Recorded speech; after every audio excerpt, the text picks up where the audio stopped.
Heipä hei! Mä olen edelleen Marja, eli Maiju, eli Manteli-Minni. Ravelrystä löydyn Manteli-Minni nimellä, kuten myös blogista osoitteessa manteliminni.blogspot.fi. Tämä on mun podcastin 4. jakso jo, ja tää on nauhoitettu samana päivänä kuin se edellinen 3. jakso. Ihan niistä teknisistä ongelmista johtuen, mitä siihen 3. jaksoon liittyy. Ja mä haluan heti kärkeen esitellä mun mukin. Tää on ihan uusi. Tää on sieltä festareilta ostettu. Ihana Debbie Blissin muki. Tässä on siis helmineuletta pinnassa. Eli moss stitchiä. Ja täällä on vielä tällä, nyt ei näy kun tää on niin täynnä, niin on vielä ohje siihen helmineuleeseen. Ja mä ostin tämän lentävän lapasen Kojusta. En ostanut sieltä mitään lankaa, mutta muki oli ihan pakko saada. Ja siinä oli muitakin mallineuleita vähän eri värisinä. Ja oli vähän vaikea päättää, että mikä mä otan, mutta sitten menin ihan värin perusteella. Tää on niin mun väri kuitenkin ainakin niistä vaihtoehdosta, mitä siinä oli, niin on tosi tyytyväinen. Ja mulla on täällä edelleen lattea, kun täällä yksin oon nyt tämän pari päivää. Ja vaikka sanoinkin viime jaksossa, että muumimukki on ihan täydellisen kokoinen, ja muumimukeista tykkään tosi paljon, niin tässä on yksi etu siihen muumimukkiin verrattuna. Tähän mahtuu paljon enemmän sitä lattea. Ja yleensä on sitten tässä kohdassa kertonut, että mitä muita podcasteja on katsonut, mutta koska tämä nyt samana päivänä on nauhoitettu kuin edellinenkin jakso, ja tässä välissä on vaan laittanut sen edellisen jakson renderöitymään ja nyt se latautuu YouTubeen ja käynyt sillä välin myös kaupassa, niin en ole vielä kerinnyt sitten sillä välin mitään uusia jaksoja kattoo. Mutta nyt sitten päästäänkin seuraavaksi postiosioon heti. Ja tässä mä esittelen, ei ole taaskaan mitään oikeata postia tullut, mutta mä esittelen lankoja, mitä mä ostin sieltä festareilta, ja niitä ei oo ihan vähän. Mä lähdin sinne sillä periaatteella, että pistetään perintörahoja hyötykäyttöön.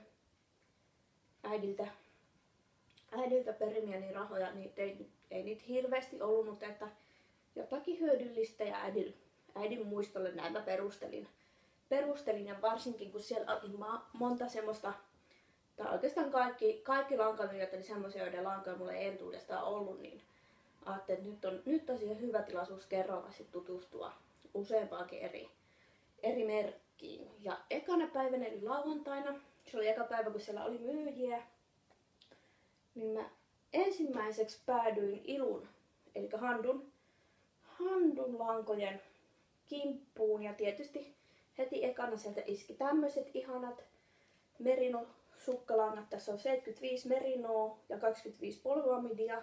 Nämä oli ihan pakko saada. Ja siinä vieressä oli tietenkin nämä oli myös ihan pakko saada näille pinkeille kavereiksi. Nämä on niin crazy väriset, niin mä veikkaan, että nämä saattaisi hyvinkin päätyä johonkin Steven West-huiviin. Mä en ole yhtään Stevenin mallia neulonut, mutta niitä näkyy nyt paljon siellä festareilla, niin päätin, että pakko munkin on joku saada. Ja sitten sinne oli joku muu, toinenkin neuloja samaan aikaan. Hän ehdotti sitten näille vielä kaveriksi tämmöistä harmaata. Tää on kanssa ihan tätä samaa, tää on vaan tää vyyhti vähän auennut nyt. Niin ihan samaa merinosukkista, ja sitäkin on 2 vyyhtiä. Näistä en tiedä nyt ihan varmaksi, että päätyykö steppehuiviin vai johonkin villatakkiin mahdollisesti raitalangaksi, mutta tosi ihanat, tosi upea harmaa väri. Ja sitten siinä ei tainnut olla ihan Ilun vieressä, mutta siinä samoja kojuja, niin oli ranskalainen La Bien Aimée, tai en tiedä miten tämä ihan virallisesti kuuluisi ääntää, josta ihanaa merinosingleä, mikä 100% merinoa, yksisäikeistä, niin tai katoin myös semmoista vaaleanpunaista sävyä ja ajattelin, että se olisi ollut ehkä ihan pakko ostos nimen perusteella, se olisi ollut The Hotness. Siis niin kuin ihan minun mukaan selvästi nimetty. Mutta sitten iskinkin silmäni tähän siniseen, ja tää on kanssa niin mielettömän upea sävy. Mutta se pääperuste, miksi mä tämän valitsin, oli tämän sävyn nimi, ja tää on University. Ja mun pitäisi vielä tämän vuoden puolella pyrkiä sieltä yliopistosta valmistumaan. Niin ihan tämmöiseksi tsemppilangaksi hommasin. Ja tietenkään en tällä yhdellä vyydillä selvinnyt. Ostin myös tämmöistä ihanaa oikein kirkasta keltaista. Samaa Merino Singlet. Tämä väriselmän nimi taisi olla ihan läpien Amy Yellow. Ja tästä on jo suurimman osan kerinyt mutta sitten mulla oli vähän ongelmia siinä kerimisessä, niin loput jäi tämmöiseksi epämääräiseksi mytyksi. Mutta en tietenkään heitä pois, tässä on aika monta metriä. Voipi olla, että joudun tästä vielä sit ottaa siihen työhön, johon tää lanka on jo menossa. Ja eikä sinne vielä kaikki. Niin sitten siinä lentävän lapasen kojun vieressä oli Lanitiumin koju. Ja Lanitiumistakin paljon. Niin, no joo. Anteeksi häsläily. Niin Lanitiumin koju. Niin sieltä ostin tämmösiä ihania glitter-sukkalankoja. Tää pinkki oli aivan ehdoton. Meikäläisen lempiväri. Tää sävyn nimi on Heartache. Toivottavasti tää ei mulle mitään sydänsuruja aiheuta. Ja sitten on myös tämmönen ihana sinivihreä. Tämä on Wolf's Bane. Kans tosi upea. Ja sitten ei tyypillisesti ole mitenkään minun väri, mutta tämä oli kanssa ihan pakkohostosuus sieltä korista minun nimeä. Tää on kanssa sitä glitter-sukkaa. Ja kuten näette, tätäkin on tämmönen pieni epämääräinen mytty. Suurimman osan on tästäkin kerinyt. Siinäkin oli vähän ongelmia. Ja tääkin on sitten semmosena hätävarana. Tästä on jo ruvennut neulomaan ja tää keltainen menee siihen samaan, mutta näistä ranskalaisista piti vielä sanoa, että voitte hyvin päätellä, miksi en rupea näitä kuitenkaan parittaa keskenään. En ihan ole niin suuri ruotsifani, että rupeisin tuollaiseen. Ja itse asiassa näihin Lanitiumiin päädyin sitä kautta, että ainakin Tuija Koukuttaa on näitä mainostaneet ja kyllä on siis blogeissakin näkynyt paljon ja tosi upeat värit ja minä olen semmoinen harakka, että Kimalle on semmoinen mun juttu. Ja sitten silloin ekana päivänä kävin myös siinä ihan Titityn puolella. Sieltä en edes kattonut sillä lailla lankoja, kun tiedän, että ne on kuitenkin bussimatkan päässä mulla joka päivä, niin en niihin sillä lailla kiinnittänyt tällä kertaa huomioon.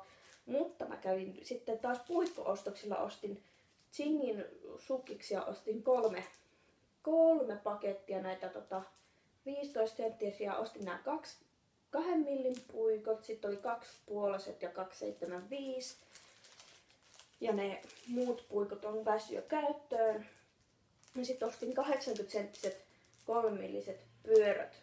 Ihan vaan sen takia, että näitä kuitenkin aina tarvii. Se verta niin kuin yleinen koko. Ja ostin niiden lisäksi myös langan ohjaimen, mutta se on työssä kiinni, niin näette se vähän myöhemmin.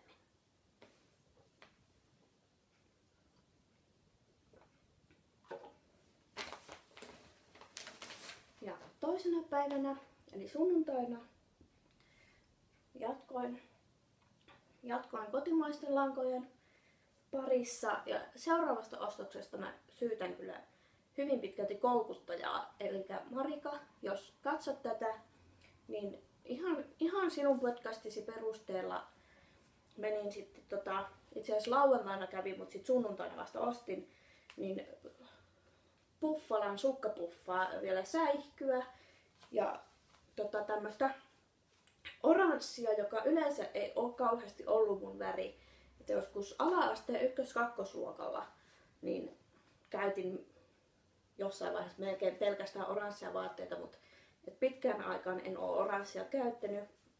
Mutta nyt mä sitten ostin en yhtä, en kahta, vaan 3 vyyhtiä tätä. Tää on siis pehmeä, ihana kimaltava. Tässä on 75 merinnoa, 20 polyamidia, 5% stellinaa. Ja tässä on nyt mulla niin paljon ja että tästä varmaan tulee joku kiva takki tai sitten iso huivikin voi tulla, mutta ajattelin, että ihana säihkyvä olisi kyllä takkinakin. Ja sitten sunnuntaina mulla oli siellä infotiskivuoro aamupäivällä siellä festareilla, niin jossain vaiheessa sitten tietenkin rupesi satamaan. Ja siinä lähimpänä sitä infotiskia oli Louhittaren-luodan myyntimökki. Ja sen myyntimökin se kattolippa, niin se rupesi vuotamaan sitten jossain vaiheessa. Ja sieltä piti sitten hätätoimenpiteenä laittoivat muovia siihen näin, mutta mun tehtävänä oli sitten pidellä sateenvarjoa sinne lankojen päällä, että ne ei kastunut. Niin sitten mä hyvin vilkuilla sinne sateenvarjon alle, että mitä ihanuuksia siellä on. Että vaikka siis Louhittaren luola lankoja saa tititystä, niin niihin en ole kuitenkaan vielä tutustunut, mutta jatkoin tällä aika rehvakkaalla värilinjalla, niin nämä oli ihan pakko-ostos. Nämä on kumpikin EIKU-värejä, eli ei vissiin virallisessa värikartassa sitten kuitenkaan, mutta nämä oli pakko saada. Ja olisin ottanut kolmannenkin vyyhdin, se oli aika lähellä näitä, mutta se olikin sitten sporttiväiskiä. Ja kun siellä oli se tarjous oli 3 vyydille tietty hinta, niin sitten mä nappasin vielä tämmösen. Tääkin on väiskiä, tää on ärjyväristä, taas ihan mun väri, että aika pitkälti olisi hyvä sen Lanitiumin Glitterrockin kanssa. Mutta näistä tulee jotain Steven huivia tai sitten kans villatakkeja, on aika kiva mun mielestä siihen. Ja sitten jossain vaiheessa mä päädyin sitten vielä takaisin sinne Handun kojulle, mistä mä ekana päivänä ostin ne ekat langat. Ja se oli varmaankin sitten, en muista toisinko nuo muut ostokset jo tehnyt, mutta sitten olin katsonut siinä silloin sunnuntaina vielä, niin kanssa semmoista tosi ärhäkkää oranssia merinosukkista. Ja meninkö sitten nostaa eväitä tai nostaa rahaa sit pankkiautomaatilta, mutta sillä välin sitten kun mä tulin sit takaisin siihen, niin ne oli kyllä ne oranssit siinä edelleen, mutta sitten mä iskin silmäni tähän. Tää on tämmönen ihana tämmönen, sanoisin jopa, että tämmönen leijonan keltainen tai leijonan ruskea. Ja tätäkin sit oli pakko ottaa 3 vyyhtiä. Ja sitten vielä aikani pähkeilin ja sitten näytin Nilulle, että nyt mä tämmöset siitä valkkasin. Ja hän sitten vielä sanoi, että näytti sen turkoisin, joka sopisi näihin tosi hyvin. Ja sitten hän niin kuin näille sitä paritti. Ja oli tosi ihana semmoinen tumma siniturkois, mikä olisi näihin sopinut tosi hyvin. Mutta siinä vaiheessa olin sitten varmaan jo niin kylläinen lankojen suhteen, että ajattelin, että nämä nyt saa pärjätä nämä 3 vyyhtiä ihan keskenään. Ja Ilukin sanoi, että totta kai helpompi on yksi väristä tehdä. Ja yleensähän on paljon neulon muille, mutta just nämä langat, mitä mä sieltä festareilta ostin, niin menee toivottavasti hyvin pitkälti omaan käyttöön. Ja näistä mä ajattelin, että mä teen itselleni syksyksi jotain ihanaa pipoa ja vaikka kämmekästä, että sopii hyvin mun semmoiseen vihertävään syystakkiin. Ihanan pehmonen eikä varmaan kutitakaan sit iholla toivottavasti kauhean pahasti ainakaan. Ja sitten mä tein kyllä näiden handujen jälkeen yhden pienen ostoksen. Eli tämmönen minivyyhti. Tääkin on varmaan glittersoppia. Ainakin tässä on glitteriä. Ja tätä mä en sit pidä itselläni, että tää menee sille mun Eppe-kaverille, että sori Eppe, jos satut kattoo tätä, niin nyt meni yllätys pilalle, mutta et varmaan oo tämmöisestä kauhean pahoillas. Siinä oli sit se festareiden lanka- ja tarvikeanti, toki siellä oli sitten ihan muutenkin tosi kivaa ja sitten vähän myöhemmin. Mutta nyt näitä nyt on sitten valmiiden ja puikolla olevien töiden vuoro. Ekaksi voisin näitä valmiita valmiita esitellä taas, tuo ei kyllä kuulu niihin, niin taas yhdet piirakkasukat. Ja nämä nyt toistaiseksi viimeiset sain sen verran kulutettua tämän vaaleanpunaisen seiskaveikan loppuun, että ei enää riittänyt sitten sukkapariin.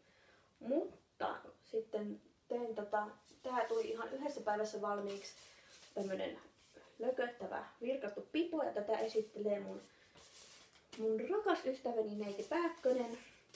Mä mahlasin tätä pipoa kyllä tiistai-illalla, kun tän sain valmiiksi, niin myöskin mieheni päähän, mutta otin sen aika pikaisesti pois, koska hän näytti mun mielestä siltä, kun hän olisi ollut menossa naamiaisiin pukeutuneena, no sanotaanko kauniista miehiseksi elimeksi, niin tää on aika haastava vaaleanpunainen ainakin miehelle, mutta tykkään menee joko joululahjakoriin tai sitten myyjäisiin.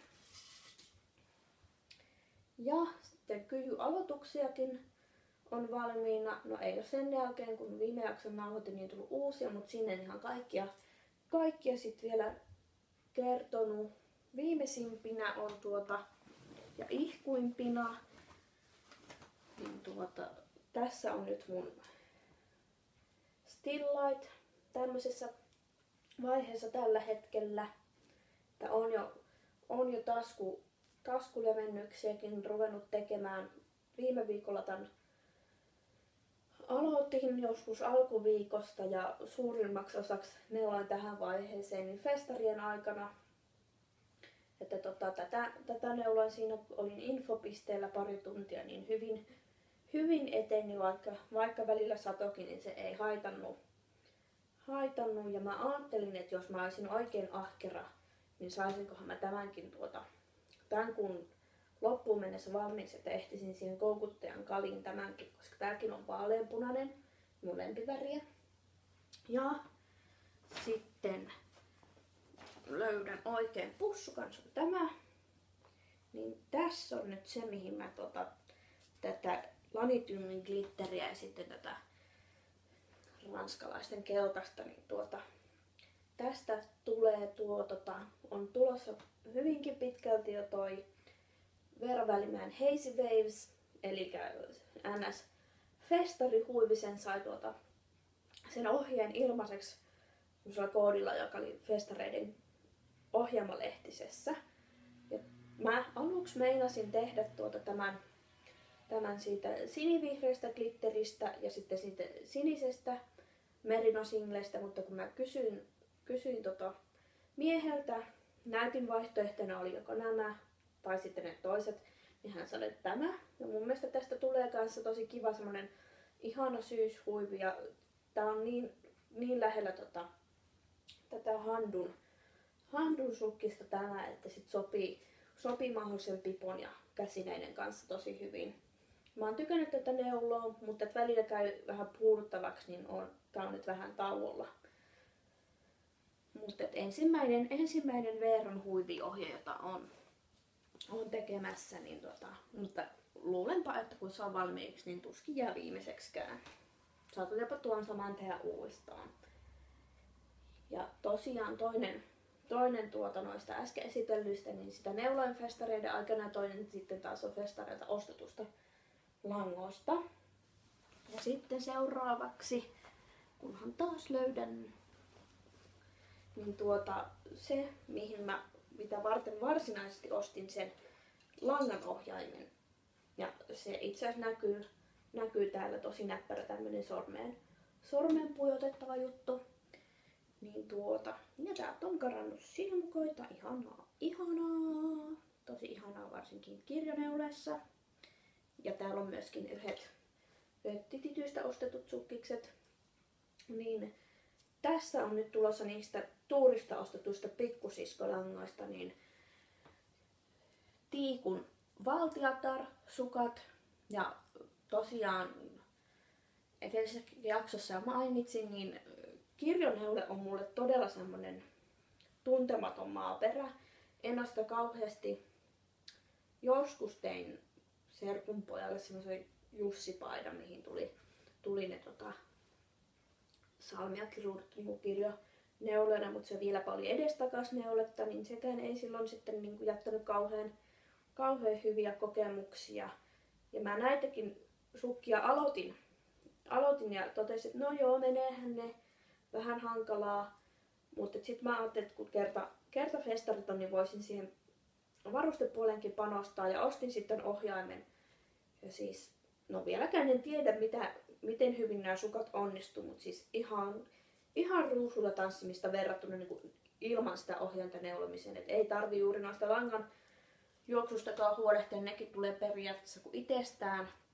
Ja sitten ei mene langat niin sotkuunkaan. No varmaan aika monella, jotka tekee kirjoneuletta, niin jo on, mutta että niin kuin tosi positiivinen kokemus, että olen pelännyt niin kirjoneuletta ja kirjoneulesukkia on kyllä ihaillut netissä, mutta ajatellut, että minäpä en tuommoisia sit varmaan koskaan tee, mutta tämän verran tosiaan on jo tehty. Ja ekat varpaista varten sukat ikinä, ei nyt kauhean kaunis ole tämä aloitus välttämättä kun vähän itse sitä sovelsin, mutta ajattelin, että noista edullisista langoista kokeilen niin, ja nääkin tulee ihan omaan käyttöön sitten. Ja nuo oli semmoiset sukat, että mun piti tosiaan alun perin jättää vasta niin kuin silleen, että sit kun on kaikki kyvyt saanut siihen vaiheeseen, että pystyy muitakin töitä tekemään, niin sitten tavallaan palkkioksi rupean tämmöistä vähän uutta tekniikkaa itselle opettelemaan, mutta en vaan malttanut sitten, niin nuokin on nyt sitten yksi kyjyaloitus.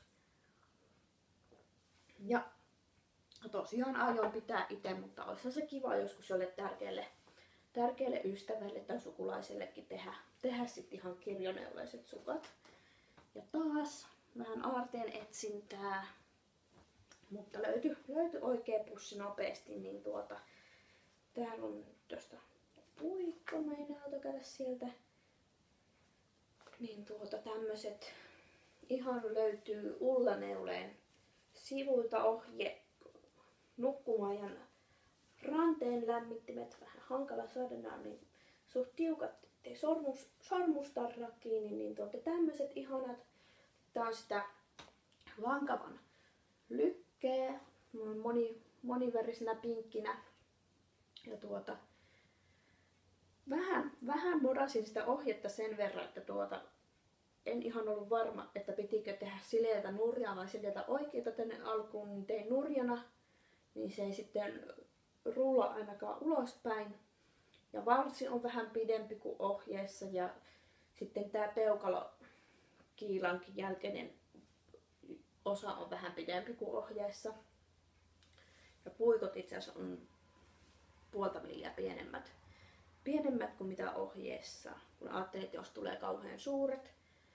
Olen kerran aikaisemminkin tehnyt silloin ihan ohjeen mukaisella pituudella ja lankana oli silloin toi Sirdarin Baby Bamboo ja tykkäsin kyllä, jonkin verran käytin niitä, mutta se ei ollut sit oikein sopiva lanka tähän ohjeeseen, se ei kauheasti pitänyt sit muotoa ennen lörpsähti vähän niin kuin käyttökelvottomaksi ne kämmekkäät aika nopeasti. Mutta näistä on nyt jo toinenkin pari tulossa, tai yksi on jo siitä toisesta parista tulossa. Ja nääkin on kyjyaloitus ja aion myöskin osallistua siihen koukuttajan knit-alongiin näillä, koska nääkin on pinkkiä. Ja Ravelryssä nimesin nämä känsäkkäiksi, koska silloin kun ekaa paria siitä Baby Bamboosta tein, niin mies sitten kysyi, tai kun mä selitin, että nämä on kämmekkäät, niin jossain vaiheessa kysyi, että miten ne känsäkkäät. Niin se oli niin hupaissa ja ihan toisaalta osuvakin nimitys, niin nyt ne on mulla Ravelry-projekteissa känsäkkäinä. Sitten on toisetkin kämmekkäät ja näköjään niistä on puikko irronnut, en tiedä joutuuko aloittaa alusta, mutta tää on nyt putoskin yksi puikko, niin Alisen superwashia tämmöisenä harmaan raidallisena, minkä ostin tuurista viime syksynä. Tää on Josephine, tämän mallin nimi. Ja tässä niin kuin noissa nukkumaan ja ranteen lämmittimissäkin, niin kiehtoo erityisesti se, no täältä näyttää, että peukalokiilan jälkeen ei peukaloon tehdä mitään, että se on vaan tuo kiila, että mä en tykkää tai en oo toistaiseksi ainakaan onnistunut kovin siistiä niistä peukalon poimituista silmukoista tekemään, niin mun mielestä ihan kivasti riittää näissä sormettomissa jutuissa tommonen pelkkä kiila. Ja seuraavaksi mulla lukee tuolla mun kässärissä festarifiilistelyä. Ja sitä voisi varmasti jatkaa tuntitolkulla, jos vaan muistaisi kaikki ihanat mahtavat asiat, mitä siellä näki ja koki, niin mainita. Mutta eiköhän tässä nyt vähän lyhyemminkin pärjätä. Perjantaina 11.30 lähti sieltä Toivolan vanhalta pihalta, jossa Titity sijaitsee, jossa ne neulefestarit suurimmaksi osaksi oli, niin lähti neulekulkue. Ja minä sitten innokkaana muiden mukana siellä menin. Ja perjantain parasta antia oli se, että näin ensin siellä Toivolan vanhalla pihalla silmäkulmasta vaan semmoisen ison värikkään välähdyksen. Ja sitten kun katsoi tarkemmin, niin sehän oli itse Steven West, jota nimitettiin haastattelussa, joka oli sen neulakulkujen lopuksi, niin neulomisen rokkikukoksi. Ja ei se kyllä kauhean kaukana ole se nimitys. Hän on aika erikoinen ja ainakin pukeutumisen ja suunnittamisen neuleiden puolesta niin tämmöinen aika värikäs ja räiskähtelevä tyyppi. En tiedä sitten minkä luonteinen hän oikeasti on. Mutta hyvin värikäs ilmestys ja sympaattisen oloinen, mitä siitä haastattelustakin niin sitä seurasi siinä hänen taustallaan muiden neulekulkuelaisten mukana, niin oli hyvin sympaattinen. Ja sitten oli myöskin semmoinen aha-elämys, kun huomasin, että oli myöskin kulkuessa Veera Välimäki ja hauska semmoinen, en tosin häntä mennyt silleen jututtamaan, että olisi voinut mainita, niin neuloin still-lightia siinä kulkuessa, niin olihan se hauska huomata, että mun neuleen suunnittelijakin oli sitten paikalla mukana. Ja pääsin jopa telkkariin, jee! Sitä kuvattiin sitä neulekulkuetta ainakin Ylen paikallisuutisiin. Ja mä huomasin kyllä, että jossain vaiheessa se kuvaajamies meni niin kuin takaperin siinä minun edellä ja yritin sitten katsoa neuleeseen tai johonkin muualle. Ja oli meikäläistäkin pieni pätkä siinä sitten ja ihan hauska sitten kun lauantaina olin menossa festareille, niin katsoin, että iskä soittaa, että jaha, mitä tähän asiaan hänellä on, että kauheasti ei yleensä jutella puhelimessa. Ja olihan hänellä kyllä muutakin asiaa, mutta ekana hän mainitsi, että näin sut äsken telkkarissa.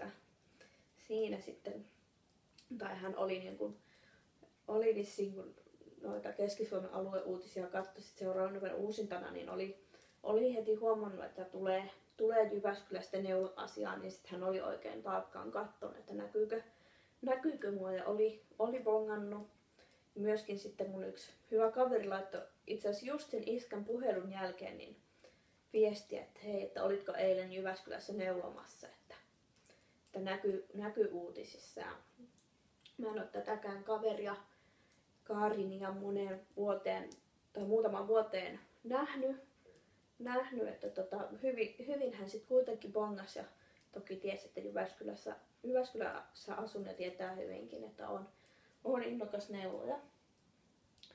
Ja sitten itse asiassa silloin perjantaina heti kun olin menossa sinne Toivolan vanhalle pihalle, olin siinä justiinsa siinä infotiskin kohdalla, niin tuli eräs myöskin niin kuin neulova nainen. Anteeksi vaan, en muista kyllä yhtään sun nimeä, mutta jos katsot tätä, niin moi. Hän tuli sitten heti mua tervehtimään ja sanoi, että ootko se Mantelin nimi, että profiilista tunnistin, että hän oli mun aikaisempia podcast-jaksoja kattonut.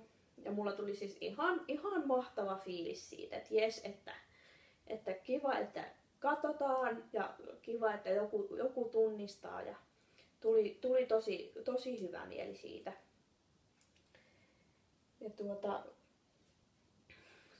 silloin kun sitä edellistä jaksoa ekan kerran nauhoitin, niin toivoin siinä loppufiilistellessäni, että toivottavasti näkyy paljon kavereita siellä ja uusia neuletuttavuuksia. Ja se tosiaan, että niin kuin näitä tuttuja podcastaajia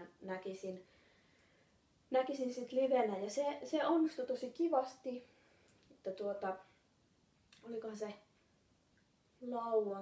nyt en muista kumpana lauantaina vai sunnuntaina olin siinä teltalla, missä oli lentävä lapanen ja Lanitium ja monta muuta, niin bongasin sitten, että nyt tulee tuo Hupsistaralla Terhi, moikka moi!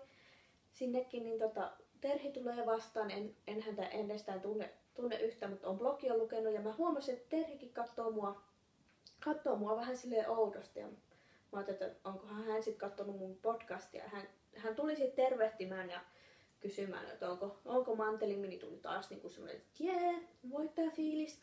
Ja pari sanaa siinä vaihdettiin ja oli tosi kiva häntäkin nähdä sitten livenä ja kehuin, että on hänen blogiaan seurannut ja kehuin, että hän kun aina lasten kanssa keksii niin paljon kivaa tekemistä, niin se on inspiraationa itsellekin sitten. Ja myöskin Tuin kanssa pääsin vaihtamaan pari sanaa. Moikka Tui! Silloin lauantaina. Silloin ei ollut vielä Laika paikalla. Ja Laikankin näin sitten vilaukselta sunnuntaina. En ehtinyt moikkaamaan, mutta oli ihan kiva Tuillekin sanoa, että on seurannut. Ja hänkin on sitten seurannut tai kattonut ainakin nämä kaksi ensimmäistä, tai no kolmatta ei ole voinutkaan vielä katsoa, kun se on edelleen latautumassa YouTubeen se video. Ja myöskin sitten moikkasin lyhykäisesti Asaa. Moi Asa! Ja hänellekin pääsin antaa palautetta, että on katsonut podcastia, on tykännyt paljon ja pääsin myöskin hänelle sit sanomaan, että omalta osalta niin kun sen pesäpalloinnostuksen kautta pystyn samaistumaan hänen semmari-innostukseensa ja bongasin Asan alasta myöskin nämä hänen huikeat puputossut. Ne oli aika vaikuttava ilmestys ja paikalla oli tietty paljon muutakin porukkaa ja monta tuttua naamaa kipakoista, eli siitä neuleporukasta, joiden kanssa käyn täällä Jyväskylässä silloin tällöin neulomassa. Moikka kaikille teillekin, jos satutte katsomaan.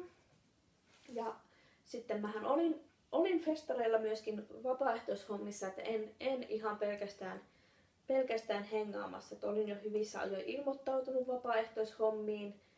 Yhden vapaaehtoishomman jouduin perumaan, kun siihen olisi liittynyt autolla ajoa. Ja mä en ole moneen vuoteen ajanut metriäkään autolla, niin en sitten uskaltanut lähteä, kun en ehtinyt tarpeeksi harjoittelemaan sitä. Mutta että pääsin sitten muihin hommiin, vaikka vähän mössäsinkin siinä alussa, mutta se oli ihan oma moka, kun en ollut tarpeeksi usein enkä selkeästi niin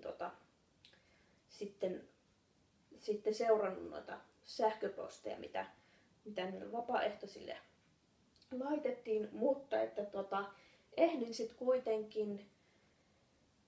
kuitenkin niin lauantaina olin sitten vähän avustavissa hommissa tuolla rautatieaseman lähellä Mustakynnys-baarissa. Siellä oli Molla Nilsin yksi virkkauskurssi ja en ole hänenkään malleja yhtään tehnyt, enkä ole vielä päässyt pahemmin selailemaan niitä virkkurikirjoja, mutta että tiedän, että hän on hyvin taitaja ja myöskin tärkeässä asemassa siinä, että hän uudistaa niin kuin virkkausgenreä vähän, että ei ole ihan pelkästään isoäidin neliöitä tai pitsivirkkausta, että on modernia vaihtoehtoa hyvin moneen makuun, että hän osaltaan sitten siihen vaikuttamassa. Ja hän oli tosi kiva tyyppi, että vois kuvitella, että olisi tommonen vähän nokka pystyssä tai sille, että olisi niinku staran elkenyt, että hänessä ei ollut mitään semmoista, että hän oli ystävällinen, jutteli kohteliaasti ja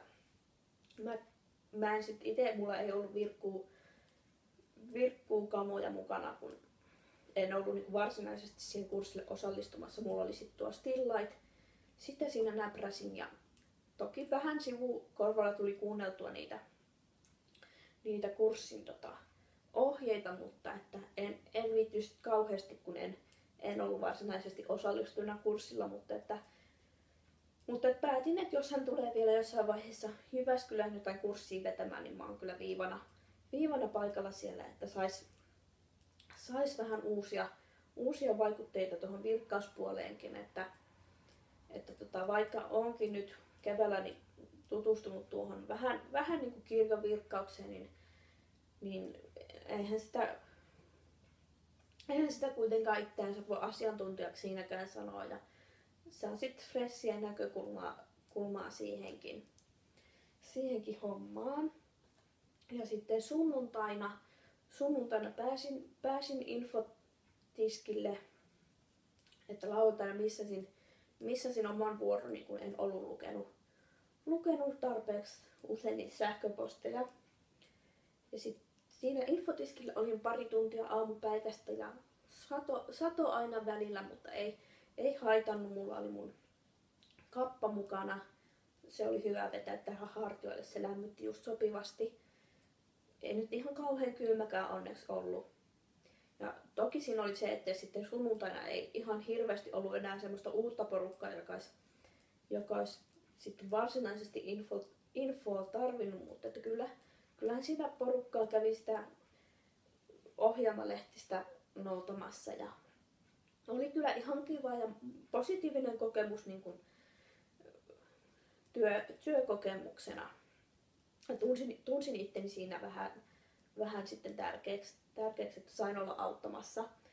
Ja sitten sen infotiski nakin jälkeen mulla oli muutama tunti ihan löysää aikaa. Siinä kävin eväitä ja mutustelin niitä sitten, juttelin joidenkin kavereiden kanssa ja neuloin ja lueskelin ja sitten pariksi tunniksi vielä menin siellä oli semmoinen pieni kellaritila ja siellä oli sitten neulen näyttely, missä sai käydä, siinä oli tuotu huiveja ja puseroita erityisesti, niin niitä sai ihmiset sovittaa ja vähän niin kuin livenä katsoa, että minkälainen se malli on. Ja mäkin kävin niitä sitten ennen oman vahtivuoroni alkua katsomassa ja ihastelemassa. Ja monta oli semmoista upeata mallia, jotka lähtee niin kuin to-do-listalle sitten varmaan jotakin noista festarilangoista sitten toteutan. Ja oli ihan kiva ja siinä oli myös siinä samassa tilassa oli sitten kerimispalvelu. Siellä oli Fire Spitters. En muista tämän naisen nimeä, mutta hän oli siellä kerimässä vyhdiltä kerällä. Se oli ihan ilmanen tosi kiva idea. Hänellä oli kyllä niitä vyhdynpuita myynnissäkin, mutta vielä en semmoista kuitenkaan itselle ostanut. Mutta pari festareiden viimeistä tuntia olin sitten siellä kellarissa ja siinäkin ehti mukavasti neuloa ja itse hypistellä niitä mallattavana olevia neuleita.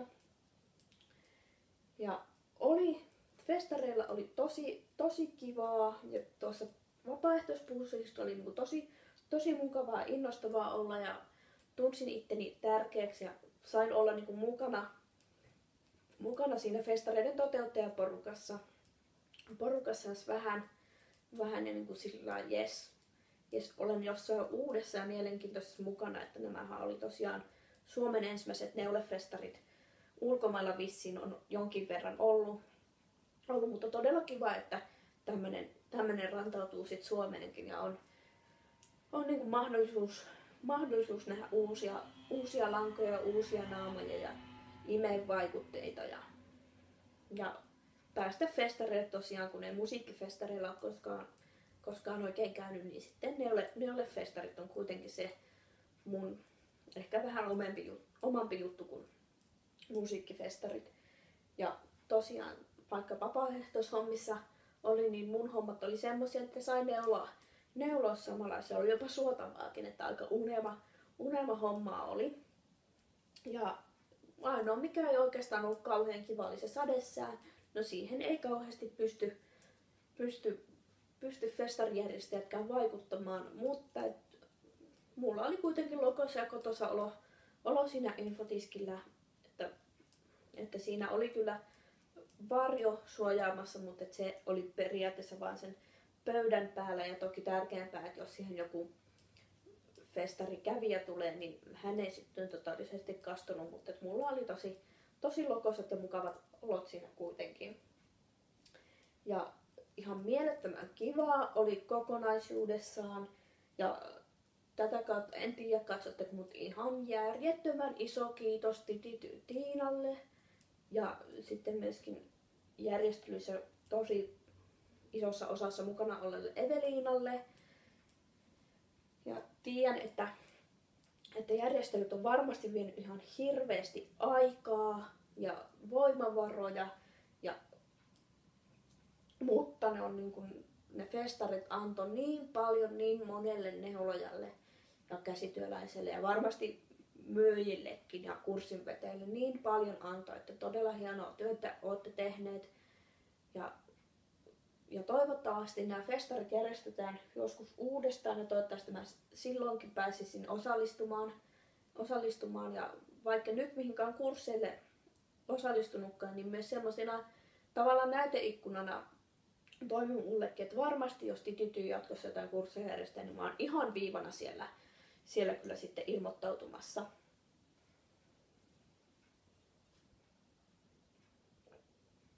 Mä luulin, että mulla olisi tässä tuntikausia mennyt tämän jakson kuvaamisessa, mutta nyt alkaa kaikki asiat olla purkissa tosiaan tämän jakson osalta.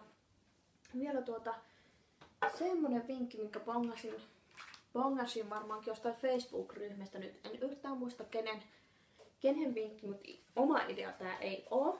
Niin oli semmonen mahtava idea, että laittaa aina käyttämistään lankakeristä vyötteet talteen.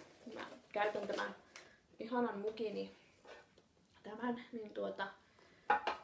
pakettia, sopiva pikkuinen pahvilaatikko, niin laittaa vyötteet talteen vähän niin kuin säästöpossuun. Ja sitten aina voi määrätä varmaan itse summa, mutta tyyliin 1 euro per vyöte. Niin sit kun on niin sen mukaan kuinka monta vyötettä, niin monta euroa tai minkä summan onkin määrittänyt, niin saa käyttää sit lankaostoksiin. Eikä tavallaan niin laitteessa euroja säästöpossuun, niin aina käyttämästään langasta laittaa vyötteen talteen. Mun mielestä tosi mahtava idea jo nytkin sitä itse sit ruveta soveltaa, koska ei nyt ole tarvittakaan ostaa lankaa ja noihin meni aika sievoinen summa ainakin meikäläiselle. En viitti tässä edes noita summia paljastaa, enkä ole miehellekään kertonut, mutta ihan omia rahoja ja kyllä mulla siihen varaa olisi ottaakin, että noista on iloa sit tosi pitkään. Semmonen idea oli. Mä aion nyt lähteä viettää rauhallista koti-iltaa itekseni ja ihmetellä tätä mieletöntä, uskomatonta hiljaisuutta, joka täällä on, kun on yksin kotona. Ja ehkä katon, että jaksanko tänään vai jätänkö huomiselle, niin Anna Kareninan, jota en ole vielä nähnyt, en tiedä onko muitakin versioita olemassa, mutta tässä on ainakin Keira Knightley ja Jude Law. Ja Anna Kareninaa en ole lukenut, mutta olen nähnyt näyttämöversion, missä oli Krista Kosonen pääosassa. Se oli aika erikoinen, mutta nyt on oikeastaan kaikki tältä erää tässä. Nähdään sitten toivottavasti parin viikon päästä uuden jakson merkeissä. Heippa ja neulemisiin!